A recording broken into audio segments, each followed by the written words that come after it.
Olá a todos, sejam novamente bem-vindos ao estudo do livro Eustáquio, 15 séculos de uma trajetória. Hoje o capítulo 2, com o jornalista José Carlos Zaninotti, nosso querido Zani. Zani, bem-vindo e a palavra é toda sua. Olá, Julie! Olá a todos! É uma alegria retornar aqui para o nosso capítulo segundo. Lembrando só que no primeiro capítulo nós tivemos a Batalha de Dijon, aonde o general Eustáquio Alexandre Rouenet, comandando os francos e os visigodos, impuseram uma verdadeira derrota para os burgúndios. E nesse episódio a gente observou que Eustáquio era terrivelmente cruel, de uma crueldade tão grande que massacrou todos os sobreviventes daquela batalha. E ainda mais, para exaltar o seu orgulho e demonstrar a sua vaidade, pediu que trouxesse um burgúndio, Melquíades, um dos poucos sobreviventes, mas muito machucado, e leva à presença do general, que começa a fazer demonstrações as maiores, e, numa vingança cruel de Melquíades, ele saca uma arma, um pequeno punhal que ele tinha lá escondidinho na bota, arremessa e mata o nosso general, orgulhoso general, que cai por terra e todo mundo fica estupefato. Esse foi um pequeno relatinho, né, Júlia? Para o pessoal relembrar o primeiro capítulo. Agora, Zani, o segundo capítulo vai falar de Eustáquio na erraticidade. Mas antes da gente adentrar ao capítulo propriamente dito, eu gostaria que você explicasse para o pessoal o que seria erraticidade, Zani. Erraticidade é o lugar aonde ficam os espíritos, né? Esta palavra errante, ela tem um significado próprio, né? Quando o espírito deixa o corpo físico, esse espírito, que é a alma encarnada, retorna ao mundo dos espíritos. De onde saiu, para quê? Para vivenciar a encarnação e continuar o seu processo evolutivo. Então, este local aonde o espírito vai, a alma desencarna, vira espírito e vai para esse local, chama-se erraticidade. Esta palavra está na pergunta 224 do Livro dos Espíritos. Não é? A alma, nos intervalos das encarnações, é um espírito errante, diz Kardec, que aspira um novo destino e espera um novo processo reencarnatório. Então, a gente fez aqui um pequeno diagramazinho só para mostrar. Do lado aqui, aonde está o mundo visível material, nós temos, então, aquela luminosidade no centro do perispírito é o espírito. O espírito tem um corpo que a gente chama de perispírito, que é ligado por um fio de prata, né? um chamado cordão de prata, ao corpo físico. Quando o espírito deixa o corpo físico volta para a Terra, não é? Ele desencarna, ele volta para o mundo invisível, o mundo espiritual. E lá ele só volta, então, com o espírito e o perispírito. Portanto, um espírito errante é quem? É aquele que vive no mundo espiritual logo depois da morte do corpo físico. E aí é interessante, viu, Júlia? Porque se você depois observar, que começa uma nova fase na vida. Porque o perispírito, quando retorna para o mundo espiritual, ele vai começar a retomar o campo vibratório do mundo espiritual. Quem assistiu o primeiro capítulo, a gente conversou muito sobre fluidos, né? Então, na erraticidade, o corpo do espírito, ou seja, o perispírito, ele tem ele aure deste fluido que é sutil, que nós encarnados não conseguimos enxergar. Como é que ele funciona? É sobre o pensamento e sobre a vontade do espírito, né? E ele então vai se adaptando ao plano espiritual, né? Então, esse é um processo da erraticidade. Erraticidade, portanto, é o local onde o espírito, ao deixar o corpo físico, retorna para a sua vivência. Vou pedir para você explicar também sobre o perispírito, Hum. que é esse corpo material que liga o espírito ao corpo físico e que há milênios é conhecido, né, pelas ciências secretas, pesquisadores, magos, médiuns, ou seja, o perispírito, ele não foi descoberto por Kardec nas suas exaustivas investigações sobre o mundo dos espíritos. Ele apenas concedeu uma nova terminologia a esse corpo material e o chamou de perispírito. É verdade, Júlia. Aliás, é interessante que Kardec traz algumas terminologias novas, por exemplo, espiritismo não era espiritualismo, virou espiritismo para diferenciar do espiritualismo, né? Porque nem todo espiritualista é espírita, né? Sim, Agora, sim. todo espírita é espiritualista, não é? Então, na verdade, eu até vou pedir para você, eu fiz também um desenho rápido, né? Que mostra um pouco de como Kardec compara e traz esta terminologia. Ele compara a um fruto, né? Ele diz assim, como uma semente, né? O fruto tem um perisperma, que reúne todo o fruto. Então, como um fruto, né, o espírito propriamente dito, que é aquela energia que a gente viu, aquela luz, né, que está bem no centro da imagem do perispírito, ele é revestido por um envoltório, que Kardec o chama de perispírito. Então, eu até trouxe ali um abacatezinho, que é para a gente ter um pouco a ideia. A semente, que seria o clarão que está naquela imagem do perispírito, é o espírito. A polpa da fruta é o perispírito. E a casca seria o corpo físico. Então, o espírito é sempre envolvido vamos dizer assim, por uma substância vaporosa. Por que é vaporosa? Como a gente viu em fluidos, é um estado da matéria diferenciado do mundo material, né? Que para nós é vaporosa, mas para o mundo espiritual, dependendo do tamanho do desenvolvimento do espírito, ele é mais grosseiro. Mas ele é vaporoso por quê? Porque dá a possibilidade do perispírito se locomover, se elevar na atmosfera e para onde quiser. Portanto, o que a gente pode dizer, perispírito é instrumento pelo qual o espírito se liga ao corpo físico. Então, acho que com essa informação, a gente pode até dizer o seguinte, que quando o perispírito volta, né, ele deixa, se você vê que tem esse cordão prateado que segura, quando há o desencarne, esse cordão prateado retorna para o mundo espiritual e liberta, portanto, o perispírito. Aliás, na questão 224, da mesma do Livro dos Espíritos, né? Kardec pergunta, né? O espírito ele fica a descoberto, e aí os espíritos codificadores dizem, não, eles têm um corpo que dá o processo de vivência no mundo na erraticidade.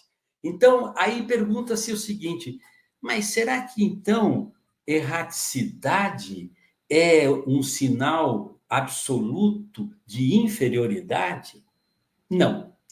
Olha que coisa interessante. No Livro dos Espíritos, na questão 100, Kardec faz uma classificação de todos os espíritos de acordo com o quê? Com o seu desenvolvimento das qualidades e suas imperfeições. Claro que ele diz que não tem nada de absoluto, e até essa terceira ordem, segunda ordem, primeira ordem, que eu coloco aqui, ela tem subdivisões, que não é o caso da gente entrar aqui. Mas o que a gente percebe, então? Que os espíritos errantes, ou seja, que estão na erraticidade, eles são, numa terceira ordem. Quem são esses espíritos? São aqueles espíritos, tal como Eustáquio, né? Onde predomina a matéria sobre o espírito, tem uma propensão ao mal, à ignorância, o orgulho, o egoísmo, as más paixões. Tem, sim, uma ligeira intuição de Deus, mas não o entendem, não o compreendem inteiramente. Já a segunda ordem, já o espírito avançou um pouco no seu processo evolutivo. Não é? E aí predomina o quê? Predomina o espírito sobre a matéria. Já os espíritos têm um desejo do bem, trabalham com a ciência, com a sabedoria, com a bondade, realça principalmente as qualidades morais e já entendem Deus e o seu infinito. E na primeira ordem são os espíritos puros. Aí não precisa de nenhuma influência da matéria, normalmente não tem necessidade de reencarnar, só o fazem em processos de missão, de tarefas. A superioridade intelectual e moral é absoluta, e esses espíritos, portanto, não estão na erraticidade. Estes, sim, têm lugar próprio para a gente, para a vivência deles, não é mesmo? Eu acho que agora sim a gente pode adentrar ao capítulo. Então, como você bem frisou, após aquele golpe de Melquíades em Eustáquio, ele desencarna, mas nesse momento ele não tem consciência que ele está desencarnado. Ele continua dando as ordens com aquela voz ativa e orgulhosa e querendo que todo mundo faça o que ele está ordenando, enfim. Não é isso, Zane? É isso mesmo, Júlio. Ele é aquele da terceira ordem lá, né? Que a gente mostrou no slide anterior. Ele não tem noção, ele não. Você pode imaginar, com todo aquele orgulho de Eustáquio, ele achar que ele tinha terminado a sua vida física. Ele continua dando ordens, ele continua com a espada, mas o mais interessante é que ninguém atende ele, ninguém obedece ele, a espada não faz mal para ninguém, não é? E aí, o que acaba ocorrendo nisso? Ele fica assim, numa situação muito terrível, né? E a aflição toma conta dele de tal sorte que ele entra num choro compulsivo, não é mesmo?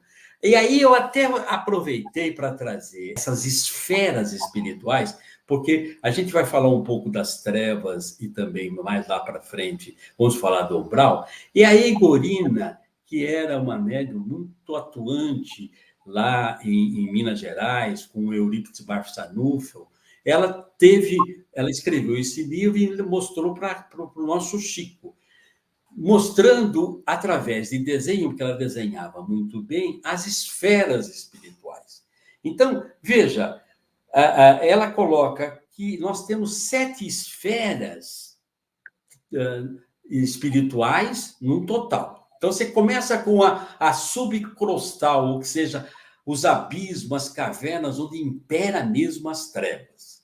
Depois a gente tem um umbral, que ela chama de umbral grosso, que é ainda o processo da crosta terrestre até um determinado limite. Depois nós vamos ter o umbral médio, que é este cinza, aonde estão as moradias de postos de serviço. Tem muitos postos de serviço, tanto da Alvorada Nova quanto do nosso lar, a cuidar nesta área. Depois nós temos o limite final, extremo do umbral, aonde estão a colônia Nosso Lar, na altura do Rio de Janeiro, e a colônia Alvorada Nova, que fica já um pouquinho mais acima do Nosso Lar, e que ela fica localizada na região aqui em cima de Santos, no litoral de Santos.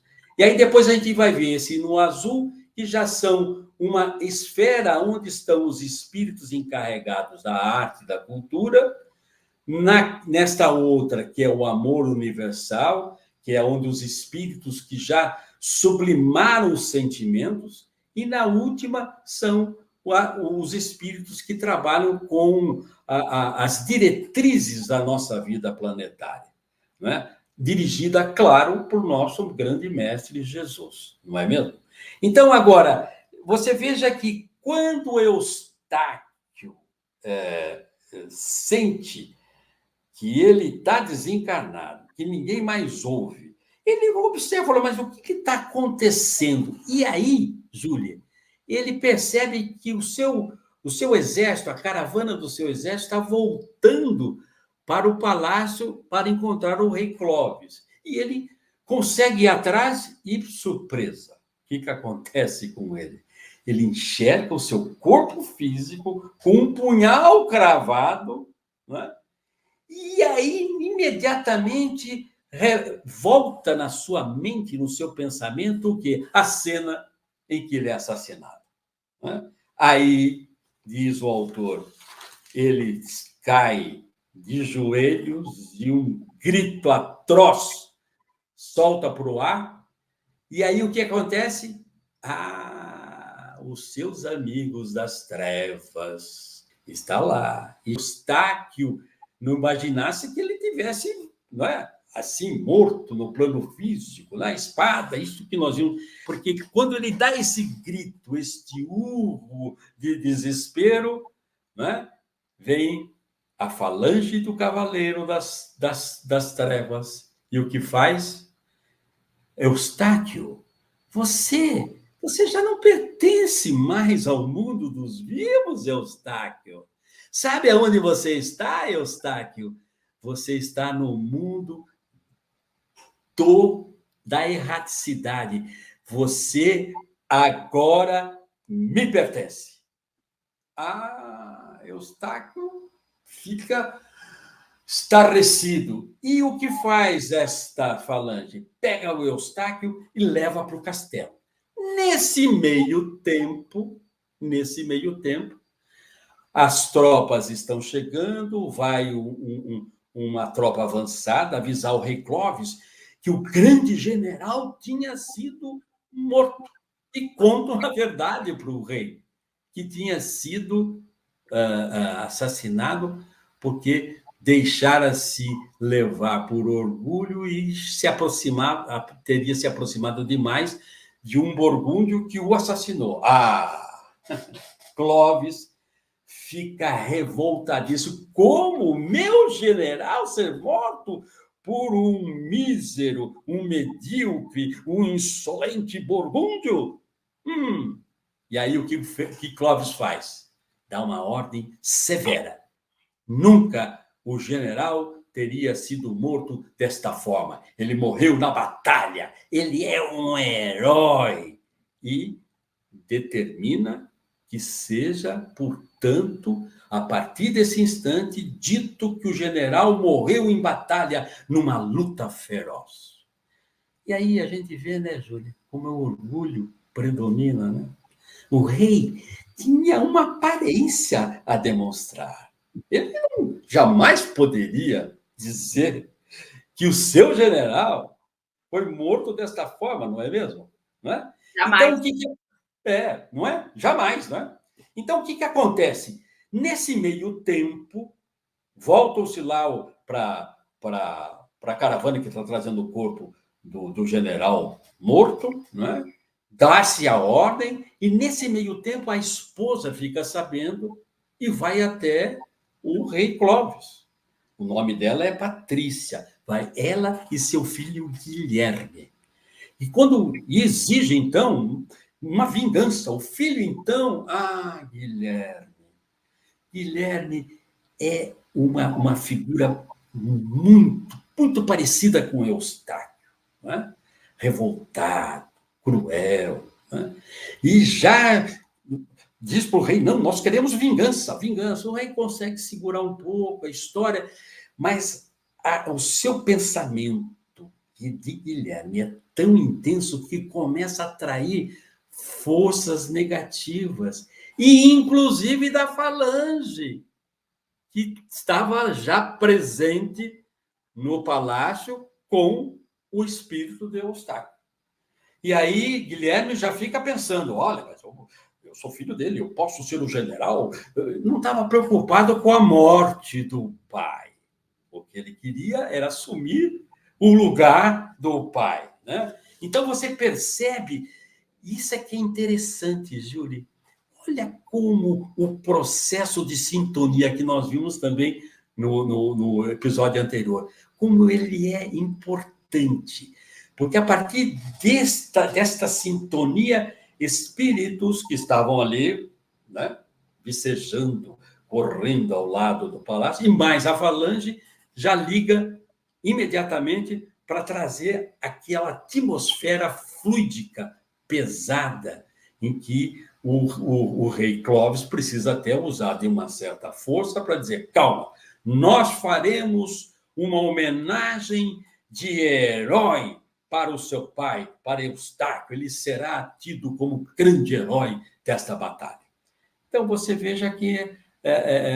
E aí, então, é praticamente um processo de que o Eustáquio vai viver agora processos terríveis, Júlia, não é assim? Bom, o Guilherme não podia se esperar outra coisa dele que senão esse tipo de atitude, porque não houve amor. Eustáquio, durante a convivência, né, o menino tinha 16 anos, foram 16 anos em que o menino só viu exemplos disso, de vingança, de ódio, ganância pelo poder. Então, o menino só poderia ter se transformado no que se transformou. E é nesse momento, né, em que o rei consegue apaziguar os ânimos, dizendo que vai, enfim, reconhecer o Eustáquio como herói e tal, é nesse momento que o Eustáquio toma consciência que ele havia desencarnado. E aí toma um choque ao saber que a Patrícia e o rei eram amantes. Apesar de que Eustáquio não era um santo, né, Zane? Nós vamos ver que ele também tinha lá suas escapadas. Mas ele toma esse choque, né, de ver o filho Guilherme agindo dessa forma, sem a mínima compaixão com o seu falecimento, e essa apunhalada de saber que a Patrícia tinha um caso com o rei.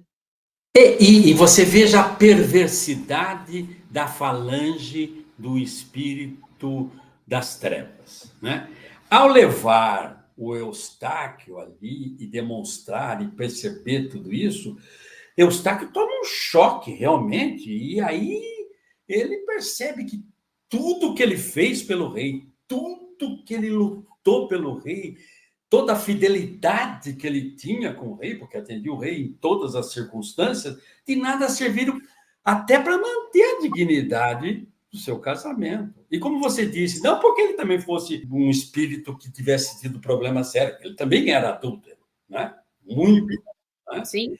Mas o seu machismo não poderia deixar jamais. O Cavaleiro Negro chega para ele e diz assim: olha, mas vou te ainda, olha a perversidade. Vou dizer mais. Tudo que você fez na sua vida, todas as suas vitórias, tudo que você conquistou, na verdade, foi fruto do meu trabalho. Olha o processo obsessivo permanente. Do meu trabalho com você. Sabe por quê? Porque você me pertence. Né? E com isso, então, Eustáquio se é reduzido assim, a uma insignificância e até para induzi-lo à obediência a ele, espírito trevoso. O Cavaleiro Negro, então, o espírito que comanda essa falange, diz assim: olha, vamos retornar para o nosso covil. Né? E Eustáquio não tem mais o que fazer. Né? Percebe que traição da esposa, vai descobrir uma outra coisa depois na sequência sobre Guilherme, que nós vamos contar daqui a pouquinho. Ele, tá bem, eu aceito ir com você, mas tenho um pedido. O meu pedido é o seguinte: eu quero dar uma última volta no castelo. O que o espírito trevoso permite e até diz assim: solte-no. solte-no e deixe que ele visite as masmorras do seu pensamento.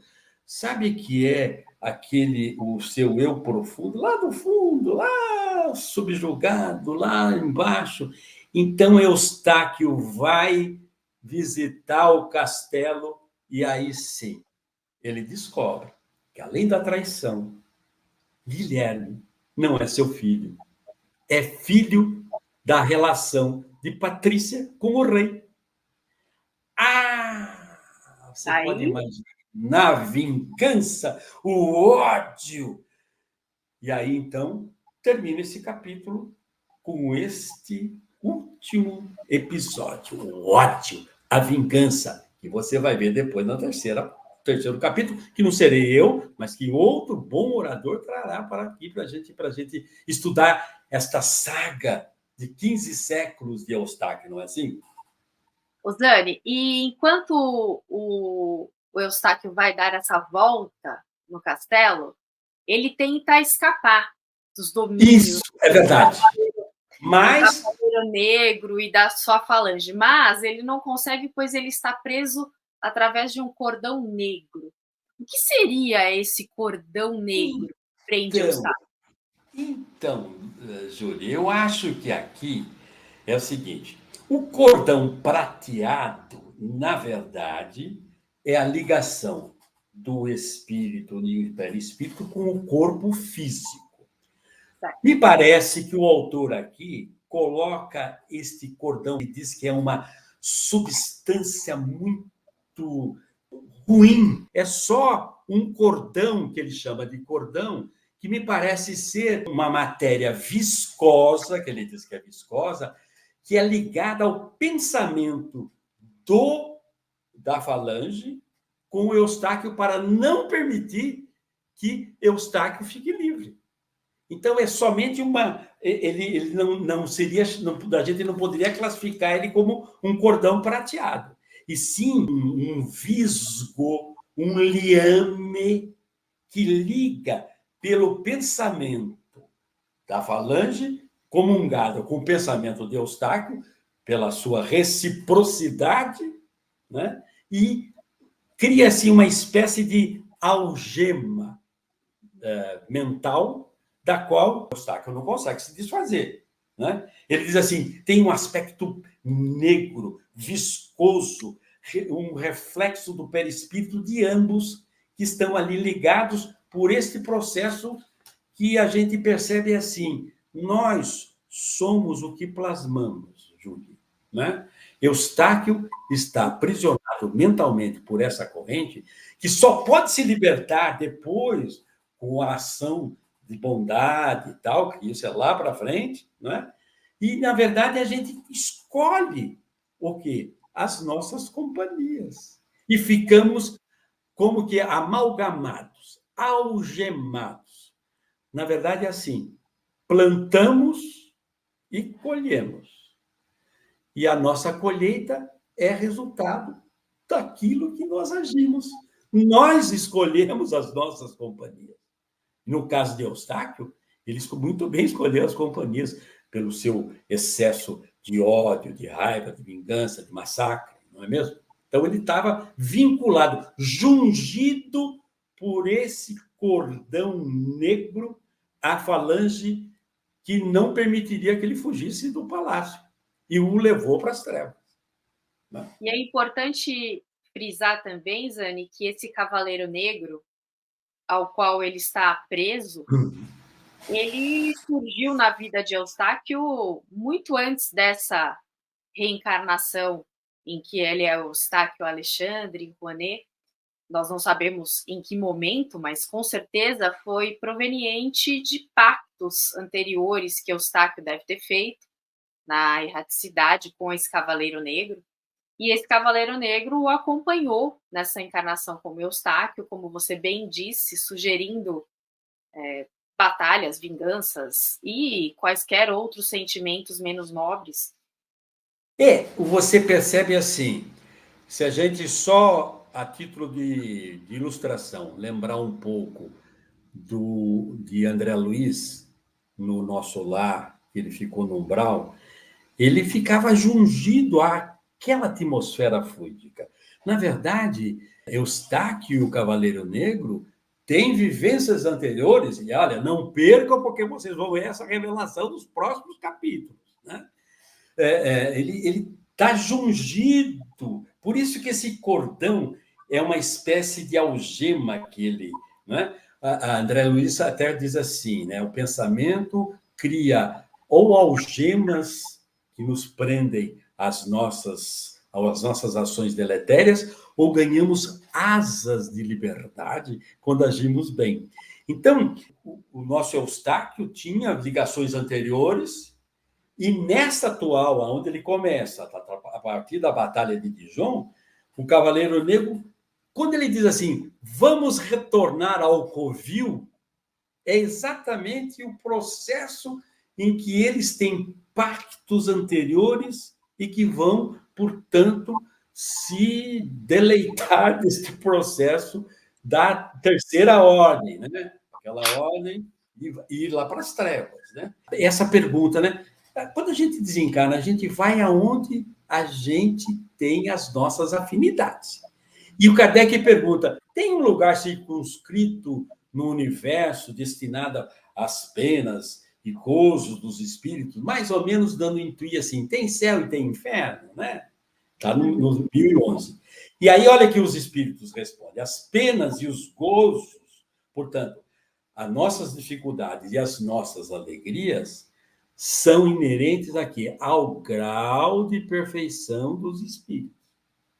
Cada espírito tira de si mesmo, né, o princípio da sua felicidade ou da infelicidade. Plantamos, colhemos. E como eles estão por toda parte, os espíritos estão por toda parte, nenhum lugar é circunscrito ou fechado que se destina um aos outros. Vai depender do quê? Vai depender daquilo que nós nos ficamos na nossa vida comum. Olha, vamos falar das trevas, porque estamos falando dos Cavaleiros das Trevas. Eu falei de André Luiz. No capítulo 44, quando o André Luiz já está de volta, trabalhando no nosso lar, ele é atendido por esse enfermeiro que é o Lísias. Lísias é um enfermeiro que cuida dele e o leva para morar um determinado momento em sua casa. Aí André Luiz começa a perguntar, mas o que é as trevas? E olha que Lísias diz assim, olha, nós chamamos trevas aquelas regiões mais inferiores. Lembra daquelas 7 esferas lá que a gente mostrou, não é? A esfera das trevas fica muito mais na região subcrostal ou numa região mais interior, aonde as criaturas que vivem ali, elas são criaturas errantes. E quando desencarnados, elas vão para lá. E quando encarnados, elas são o quê? Pessoas que ficam no mal, se alimentam das vaidades, dos sentimentos negativos, orgulho, egoísmo, vaidade, os aspectos materiais, vivem dos aspectos materiais, ódio, rancor. O que você lembra aí? Eustáquio inteiro. Né? Daí o Cavaleiro das Trevas, né? Dizer, vamos voltar para o nosso covil. Covil significa o quê? Uma caverna, um local aonde estão espíritos com a mesma processo de sintonia. Uma sintonia que vive em função desses atos deletérios. Mas aí a gente vê que é aquela outra esfera que é o umbral, né? E aí também André Luiz pergunta para o Lísias, o que é o umbral? Não é? Aí o umbral a gente vai perceber que nesse capítulo 12 ele diz assim, sai um pouquinho das trevas, é uma região mais obscura, né? Aonde espíritos também têm um processo de vida, de recapitular as suas vivências, né?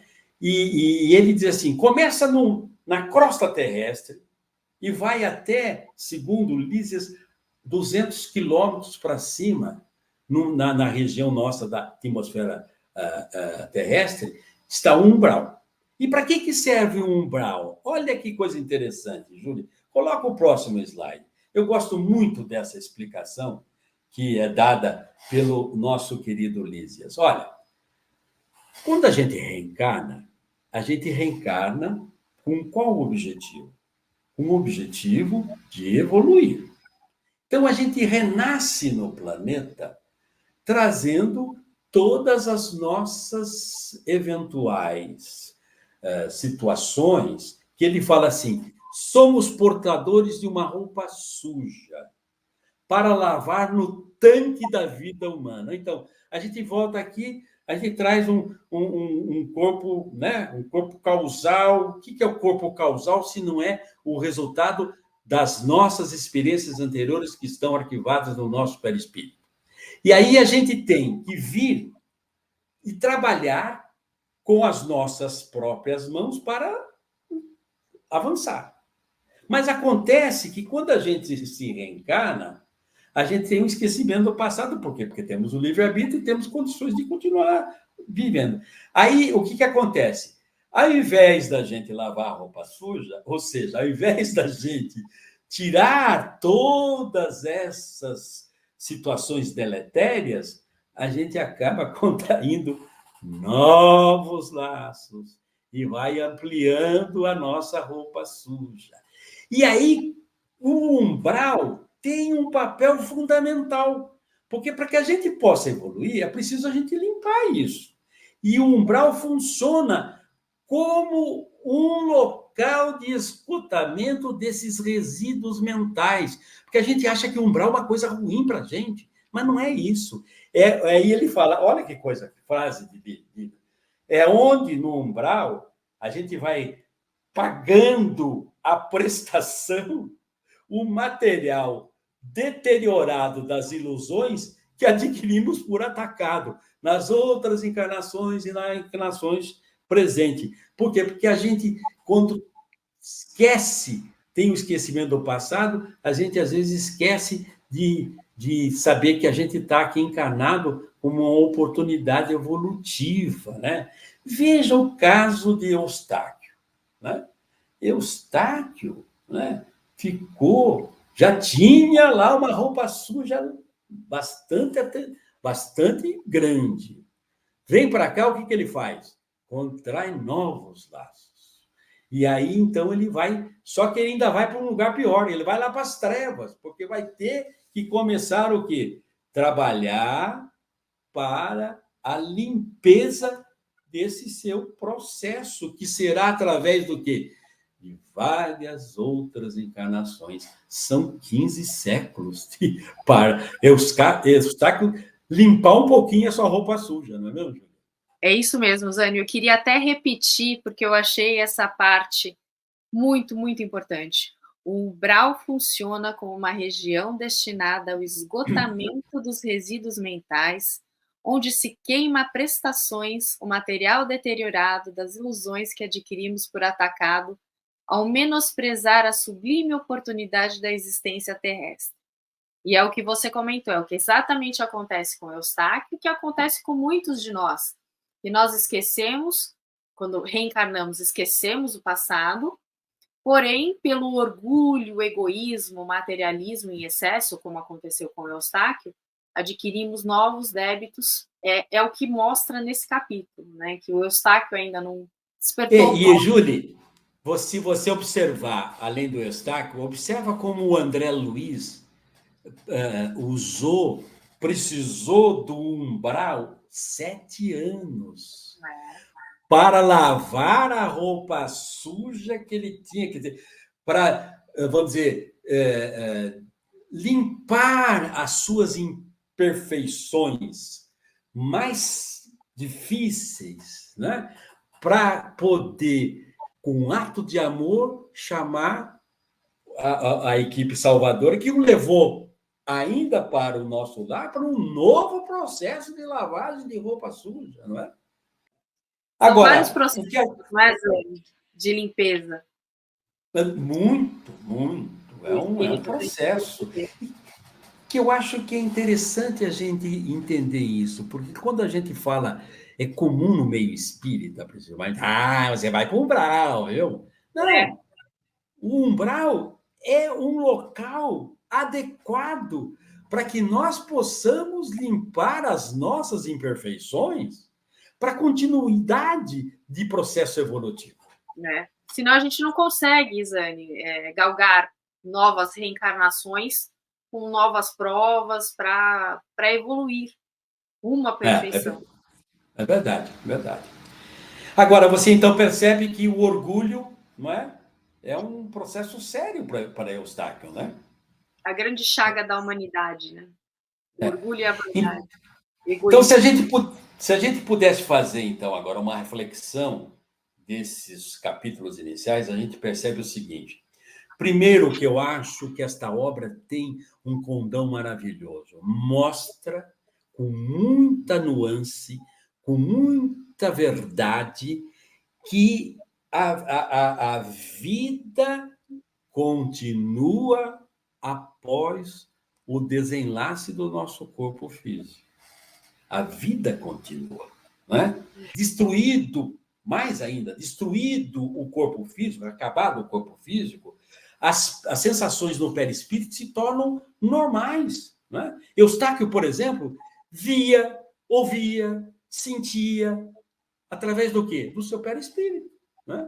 E o sofrimento que ele tinha não era um sofrimento corporal, era um sofrimento que vinha no perispírito das suas memórias, do seu remorso, das suas vivências, né?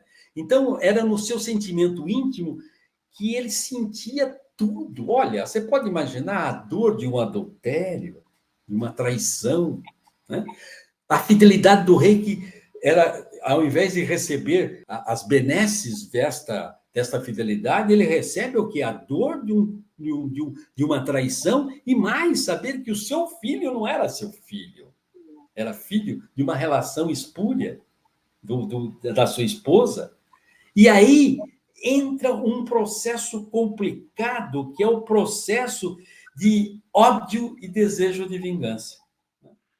Até porque, quando o Eustáquio estava encarnado, a sua vivência era voltada inteiramente para o processo materialista. Eu gosto de um escritor espiritualista chamado Humberto Holden, que ele fala sobre o profano, né? E o que é o profano? O profano é pró, diante, fano, santuário. Você está diante do santuário, que é o seu espírito, e você não entra nele. Você só trabalha no sentido do lado de fora, pelos bens materiais, os desejos de satisfações de todas as espécies, não é? Então, o Eustáquio nunca mergulhou no seu eu profundo, não é? Ele era um profano que cuidava das coisas materiais, da sua riqueza. A gente vai ver nos capítulos posteriores as ações que ele fez de tantas, não é, mazelas cometidas, não é? E ele não entende que o reino de Deus está dentro da gente. Só vai demorar 15 séculos para ele poder chegar nisso, né? Porque aí o reino de Deus que está dentro da gente, Júlia, é a hierarquia dos valores, dos fatos, da vivência, né? E quando a gente mergulha dentro da gente, a gente consegue separar o ego, que está do lado mais profano, do eu divino. E esse eu divino é que deve, depois, na sequência, reinar. O reino de Deus está dentro de você, através do quê? Das nossas emoções, que reflete o quê? No nosso corpo físico, na medida em que são atos de bondade, de fraternidade, de solidariedade. Não é? Esse é o processo. Não é? Zane, essa reflexão que você fez nos leva no sentido da analogia feita por Jesus, quando ele anuncia que todos nós somos luzes, somos o sal da terra, na proclamação das bem-aventuranças. contidas no Evangelho. Quando perguntaram qual o modelo de homem da Terra, Kardec perguntou para os espíritos, eles só disseram assim, ó, vede Jesus, ponto. Né? E Jesus vem e nos traz, através das beatitudes, né? O Sermão da Montanha. Gandhi dizia assim, olha, se queimarem todos os livros e só sobrar o Sermão da Montanha, está salvo. Por quê? Porque ele vem e traz, através dessas bem-aventuranças, um roteiro, né? Você imagina, eles assim, bem-aventurados os aflitos, os mansos, os pobres de espírito, os misericordiosos, né? Quem tem fome de sede de justiça, né? Então, quando você percebe isso, a preocupação não está na riqueza material, né? Na riqueza da condição social, né? Não, ao contrário, ele amplia, não é o domínio político, o poderio político que significa a vivência, não, é a transformação interior, não é? São os valores mais lindos da virtude, né? Que aí é realmente o nosso querido reino de Deus, né? Sois deuses, sois luzes, sois o sal da terra, não é assim, Gil? Dani, para a gente concluir, então, esse capítulo, a pergunta de $1 milhão. Como que a gente consegue ser virtuoso nesse planeta de provas e expiações em que o sentimento dominante da grande maior parte dos espíritos que aqui vivem é o orgulho, a vaidade, o egoísmo? Como que nós conseguimos nos tornar o sal da terra? Zani, para a gente concluir, então, esse segundo capítulo e essa reflexão que você vem nos falando, como conseguir ser virtuoso, ser a luz que Jesus tanto nos pede, ser o sal da terra, num mundo de provas e expiações, onde predomina o orgulho, o egoísmo, a vaidade? Eu vou recorrer-me do Evangelho segundo o Espiritismo. Olha, no capítulo 3, no item 13, Santo Agostinho diz assim: a Terra nos oferece um dos tipos de mundo expiatório, onde as variedades de espíritos são infinitas. A gente tem perversidade dos homens e a inclemência da natureza. Estamos vendo agora aí os processos de incêndio que são grandes, né? Então, é um processo que proporciona educação de qualidade do coração e da inteligência para o progresso do espírito é o que devemos nos mover neste processo. Para você ter uma ideia, Hahnemann, que é o pai da homeopatia, também dizia lá, no item 10 do capítulo 9, que todas as virtudes e todos os vícios são inerentes do espírito. Ou seja, nós estamos aqui encarnadinhos num grande processo reeducativo. E aí, os vícios e as paixões decorrem do quê? De uma carência espiritual.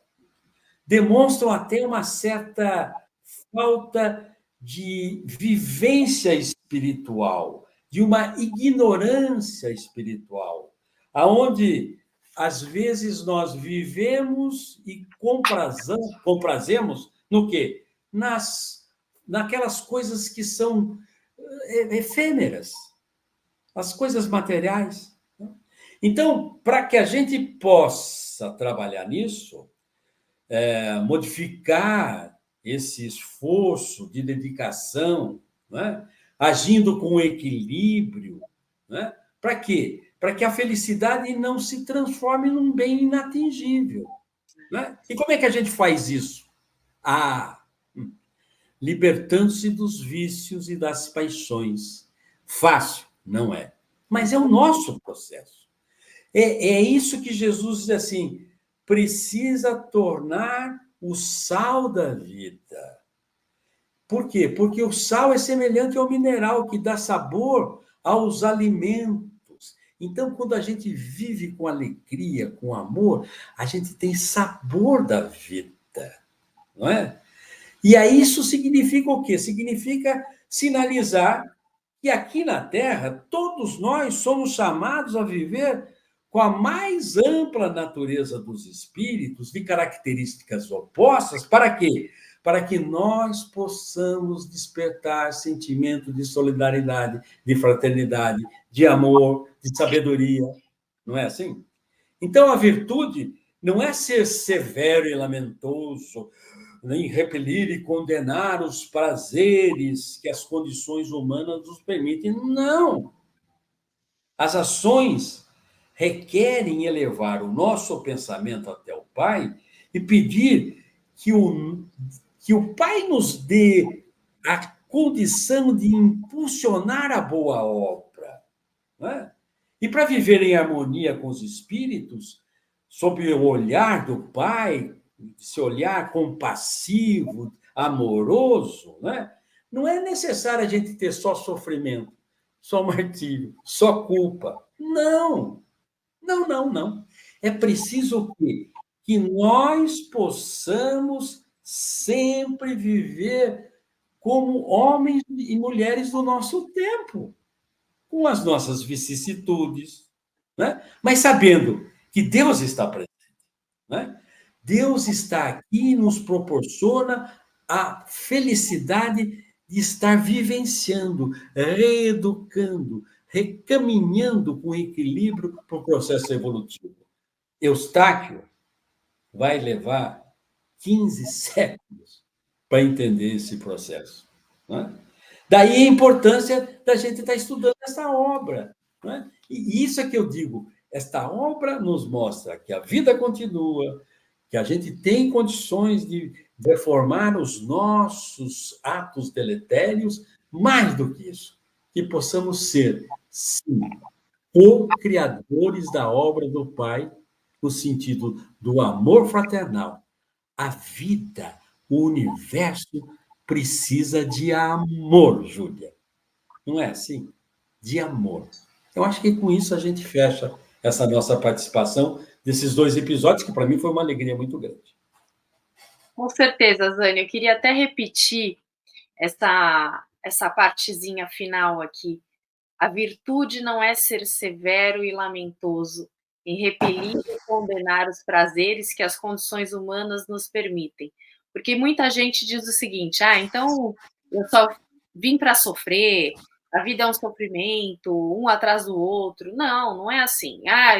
E condena-se o prazer, então eu não posso ter um momento de prazer, não posso fazer uma viagem, enfim, coisas materiais. Não é bem assim, não é assim. Não, não. A gente tem que entender. Vamos viver como homens e mulheres do nosso tempo, com as nossas vicissitudes, mas também com as nossas alegrias. Né? Claro, Nós claro. somos co-criadores. Esse é um planeta de amor que a gente está passando agora para esse processo de regeneração, não é assim? Então, cabe a nós. Vós sois o sal da terra, vós sois luzes, vós sois deuses, somos partículas do Criador. Claro. Eu gostaria só de deixar a bibliografia que nós utilizamos nesses 2 capítulos, que é o Livro dos Espíritos, a Gênese e o Evangelho segundo o Espiritismo, mais o Nosso Lar e Imagens do Além, da Igorina Cunha, e também do Humberto Holden, que não é espírita, mas é um espiritualista, uma figura maravilhosa, que já está no mundo espiritual, desse livro chamado Por que Sofremos? Eu acho que com isso a gente fecha esses 2 capítulos, e não esquecendo de dizer que o próximo capítulo traz surpresas ótimas. Até porque tudo que eu contei agora um pouquinho desta vida do cavaleiro negro E aí os acordos que Eustáquio fez, a gente vai começar a desvendar o seu passado no próximo capítulo, não é, Júlia? É isso mesmo, Zane. Próximo capítulo chamado Desvendando o Seu Passado. Vamos descobrir um pouquinho desses acordos aí feitos por Eustáquio. E com isso encerramos, então, o capítulo 2. Muito obrigada, Zane, pela sua participação. Zane vai estar de volta aí mais para os capítulos finais, se Deus quiser. E muita alegria. Foram ótimas as suas exposições. Ter inaugurado o livro com você foi um grande prazer, Zane. Muito obrigada pela sua participação, pelas suas brilhantes exposições. Muito obrigado a você. Espero que eu tenha despertado em cada um de vocês o desejo de continuar conhecendo essa história maravilhosa.